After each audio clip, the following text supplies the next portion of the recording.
مفتی صاحب داڑھی کے مسئلے پہ کیونکہ بہت سارے آپ کو پتا ہے پاکستان میں لوگ کہتے ہیں کہ جی چھوٹی داڑھی بھی ٹھیک ہے. ایک تو داڑھی کے والے سے دونوں چیزوں کی وضاحت فرما دے, عام آدمی کے لیے داڑھی اور پھر امام کے لیے داڑھی. اور قاری طیب صاحب رحمہ اللہ نے اپنی کتاب میں چھوٹی داڑھی کو بھی کسی حد تک گنجائش دی ہے. اس کتاب میں میں نے خود پڑھا ہے, یہ میرے والد صاحب نے دکھایا مجھے. دیکھیں کوئی گنجائش نہیں ہے چھوٹی داڑھی, یوں کہیں کہ بالکل حلق کرنا بالکل موننے سے بہتر ہے کہ چھوٹی داڑھی رکھ لے, اس حوالے سے تو فرق کہیں گے. لیکن جو حدیث میں آرڈر ہے, حکم آیا ہے, وہ اعفاء اللحیٰ کا ہے. کسی بھی کوئی ایک حدیث بھی ایسی نہیں ہے جس میں داڑھی رکھنے کا حکم ہو. ٹھیک ہے, ہر حدیث میں اعفاء. ٹھیک ہے, اعفاء کا مطلب ہے اپنے حال پہ چھوڑ دو. ٹھیک ہے. تو اگر کوئی اہل حدیث کے قول کو لیتا ہے نا کہ ایک مٹھی تک بھی نہیں کاٹ سکتے, جی اس کے پاس تو دلیل موجود ہے. بہت سے اہل حدیث ہم نے دیکھے بہت بڑی بڑی داڑیاں ہوتی ہیں, اس کی تو پھر بھی کوئی دلیل ہے. لیکن چھوٹی کرنے کی تو کوئی حدیث میں دلیل نہیں ہے. اور عشر من الفطرہ حدیث میں آتا ہے کہ فطرت میں سے نیچر ہے, نیچر کے خلاف آپ چلیں گے تو بغاوت ہے نا, یہ تو ناجائز ہے. اس حدیث میں آتا ہے, آپ نے فرمایا کہ 10 چیزیں فطرت ہے, اس میں مونچھیں تراشنا, اس میں داڑھی کو بڑھانا, اعفاء اللحیٰ, حلق آنا یعنی زیر ناف بالوں کا صاف کرنا, بغلوں کے بالوں کا صاف کرنا. تو کیا یہ ساری چیزیں سنت ہیں اگر آپ چھوڑ دیں بغل کے بال؟ کلچر کا حصے, کلچر کی وجہ سے نبی نے حکم دیا.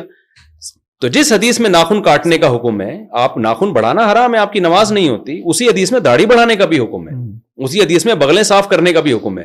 یہ داڑھیوں پہ آ کے یہ لوگ اٹک جاتے ہیں کہ چھوٹی کرنا جائز ہے, بغلوں پہ آگے نہیں اٹکتے. اس سے پتہ چلتا ہے کہ آپ نے دیکھیں اس میں کچھ تو صحیح علماء, نیک علماء ہیں, جو میں نہیں کہہ رہا کہ ان کی نیت خراب ہے, لیکن ان کے پاس دلیل نہیں ہے. ٹھیک ہے, ہمارے پاس اجماع امت دلیل ہے, صدیوں سے چلا. امام شافعی کا ایک قول ملتا ہے ضعیف قول کے, چھوٹی کرنا صغیرہ گناہ ہے. لیکن صغیرہ بھی جب ہے جب کوئی ایک دفعہ چھوٹی کرے, چھوٹی رکھتا ہے تو صغیرہ اسرار سے کبیرہ بن جاتا ہے. تو ایک قول ملتا ہے, لیکن تینوں ائمہ اور خود امام شافعی کا جو مفتہ بھی قول ہے فقہ شافعی میں, چاروں مذاہب میں, اور صحابہ تابعین, کوئی ایک نہیں آپ دکھا سکتے. ایسی چیز کو آپ کلچر کہہ کے ٹال دیں کہ بھی کلچر تھا, تو کلچر تو بال رکھنے کا بھی تھا, وہاں کیوں نہیں نبی نے اتنی تاکید سے حکم دیا؟ اچھا, بعض لوگ یہ کہتے ہیں کہ حدیث میں آتا ہے خالف الیہود والنصارى, یہود و نصارہ کی مخالفت کو داڑھی رکھو. تو اس پہ بھی بعض لوگ کہتے ہیں یہ یہودی و نصارہ کی مشابہت کی وجہ سے اب تو بہت سے یہودی بھی داڑھی رکھتے ہیں. یہ بات بھی غلط ہے. نبی نے جو بتایا نا یہودی و نصارہ کی مخالفت کرو, حدیث کا یہ قطعاً مطلب نہیں ہے کہ یہودی رکھنا شروع کر دیں تو تم کٹانا شروع کر دو. مطلب یہ کہ بری چیز ہے جو یہود و نصارہ کرتے ہیں, تم نے برائی میں ان کی مخالفت کرنی ہے, اچھائی کو پروموٹ کرنا ہے, اعفاء اللحیٰ پہ عمل کرنا ہے. اور ویسے بھی آج کل بھی زیادہ تر یہودی اور عیسائی رکھتے نہیں ہیں, بہت کم, چند مذہبی قسم کے لوگ رکھتے ہیں. میں نے الحمدللہ پرانی آسمانی کتابوں کا بھی طلب علمی کے دور میں مطالعہ کیا ہے. تورات میں ابھی بھی یہ لکھا ہوا ہے کہ اللہ نے کوہ طور پہ موسیٰ کو بلا کے کہا کہ اپنی قوم کو کہہ دیں کہ داڑیاں بڑھائے. آج تک یہودی اس پر عمل کر رہے ہیں. میں لوگوں سے کہتا ہوں ہمارے لبرل مذہبی اسکالر زمانے سے متاثر ہو گئے, یہودیوں کے اسکالر متاثر نہیں ہوئے, انہوں نے داڑھی نہیں چھوڑی اب تک, اور ہمیں پتہ نہیں کیا مسئلہ ہے.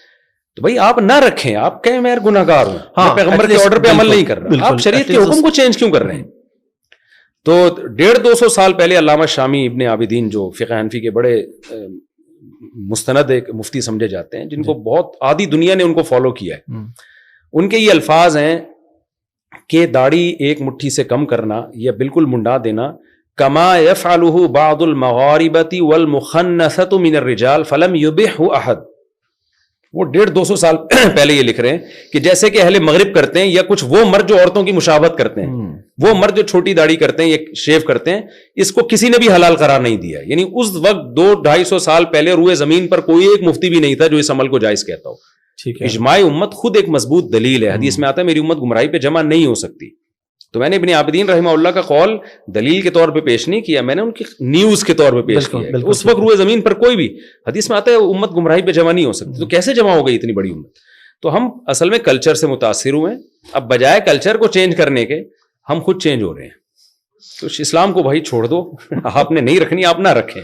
اسلام کو نہ, بہت سارے کام وہ بھی تو آپ نہیں کر رہے نا. اسلام نماز تو فرض ہے, وہ تو ارکان کا نام ہے, وہ تو اب اگر کوئی نہیں امام, یعنی اگر چھوٹی داڑھی والا, ہاں اب رہا مسئلہ امام کا, نماز تو ہر فاسق کے پیچھے بھی ہو جاتی ہے, لیکن یہ کہ امام ظاہر ہے ایسا ہونا چاہیے نا جو شریعت کو خود تو فالو کرتا ہو نا. امام کی سلیکشن میں تو یہ چیز دیکھی جائے گی کہ وہ شریعت کو فالو کر رہا ہے کہ نہیں کر رہا. ٹھیک ہے, تو اس میں تو داڑھی بھی دیکھی جائے گی, اس کے جو ہے وہ کسی اعلانیہ کبیرہ گناہ میں مبتلا نہ ہو, یہ بھی دیکھا جائے گا. لیکن اگر کوئی بغیر داڑھی والا نماز پڑھاتا ہے, نماز تو پھر ہر ایک کے پیچھے, ہر جو صاحب ایمان ہے اس کے پیچھے ہو جاتی ہے, لیکن اپنے اختیار سے ایسے شخص کو امام بنانا ٹھیک نہیں ہے.